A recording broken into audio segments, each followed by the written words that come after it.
Shirikisho la soka Tanzania TFF limetangaza rasmi kuwa pambano la watani wa jadi Yanga dhidi ya Simba Sports Club litapigwa tarehe 15 ya mwezi wa 6 licha ya mvutano uliopo kuhusiana na mchezo huo ambao klabu ya Yanga wametangaza kuhususia mchezo huo.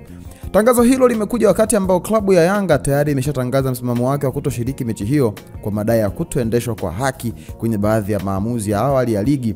Hata hivyo, CAS na TFF wamesisitiza kwamba mchezo huo upo kwenye ratiba rasmi ya ligi kuu na lazima uweze kuchezwa. Kwa mujibu wa kanuni za ligi kuu, hasa kipengele cha 31 na 32, klabu yoyote itakayoshindwa kushiriki ikaingia mitini mechi iliyopangiwa kwa mujibu wa ratiba itapoteza mchezo huo kwa mabao 3-0, kutozwa faini na kupokonywa pointi 15, adhabu ambayo inaweza kuathiri pakubwa nafasi ya timu husika kwenye msimamo wa ligi kuu msimu wa 24-25.